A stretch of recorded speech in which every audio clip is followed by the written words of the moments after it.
Halo anak-anak, kita berjumpa kembali masih bersama saya, Pak SK.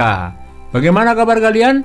Semoga kita semua selalu dalam keadaan sehat, kalian tetap semangat, selalu ceria, dan terhindar dari wabah virus yang sedang melanda dunia.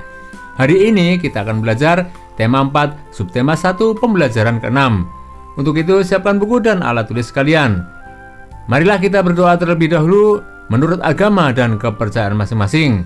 Semoga dalam pembelajaran hari ini kita diberi kelancaran dan kemudahan oleh Tuhan Yang Maha Esa. Sekarang simak dan bacalah cerpen berikut.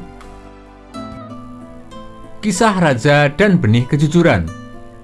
Tersebutlah seorang raja yang arif dan bijaksana, yang memiliki kerajaan luas nan subur makmur.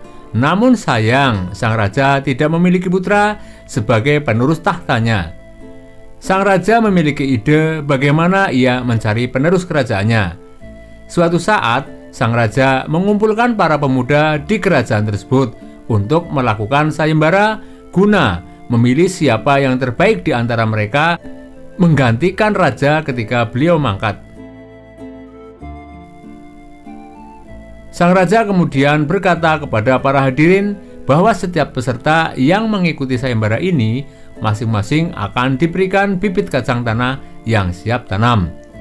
Peserta bertugas menanam dan memelihara bibit tersebut dengan baik. Barang siapa yang bibitnya tumbuh paling baik, maka ia yang akan menjadi pemenangnya. Semua peserta pulang penuh antusias dengan harapan yang besar untuk menjadi pemenang.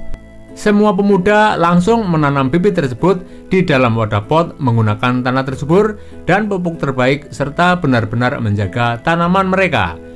Hampir semua pemuda di antara mereka merasa sesuatu keanehan dengan bibit kacang yang mereka tanam. Namun masing-masing di antara mereka hanya diam, tidak saling bercerita satu sama lain, dan terus melanjutkan memelihara tanaman mereka. Hari demi hari mereka terus membicarakan tanaman mereka yang terus tumbuh subur dan tinggi.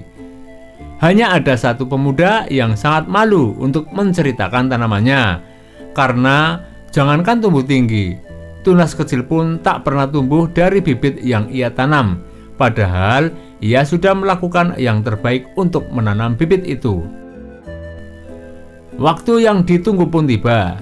Tepat 1 bulan dari waktu sayembara, semua peserta membawa tanaman kacang mereka, yang mana sang raja akan memeriksa setiap pohon kacang peserta. Hampir semua peserta membawa tanaman dalam pot besar, kecuali si pemuda yang bibit kacangnya tidak tumbuh. Ia hanya membawa pot kecil berisi tanah yang subur. Setelah dengan seksama sang raja memeriksa semua pohon kacang peserta, tiba-tiba sang raja memilih pemuda tersebut sebagai pemenangnya. Semua peserta pun terkejut. Bagaimana pemuda yang tanamannya tidak tumbuh malah terpilih menjadi pemenang?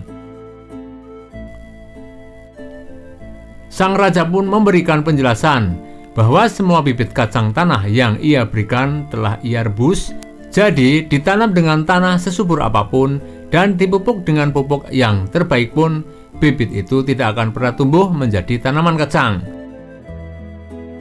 Sang raja lanjut menjelaskan bahwa sayembara ini diadakan bukan semata hanya untuk mencari penggantinya, tapi juga untuk mencari orang yang jujur. Kerajaannya hanya akan makmur bila dipimpin oleh orang yang jujur, sedangkan hampir dari semua peserta tidak jujur, dan hanya pemuda itulah yang jujur dan pantas menjadi pewaris kerajaan sang raja. Berdasarkan cerita tersebut, jawablah pertanyaan berikut ini. 1. Sebutkan tokoh sentral dan tokoh bawahan dalam cerpen tersebut.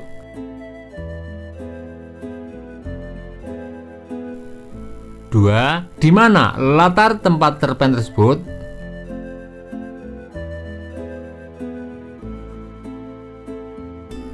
3. Bagaimana watak sang raja?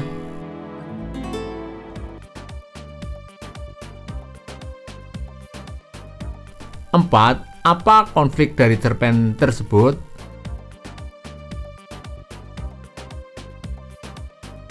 5. Jelaskan amanat dari cerpen tersebut.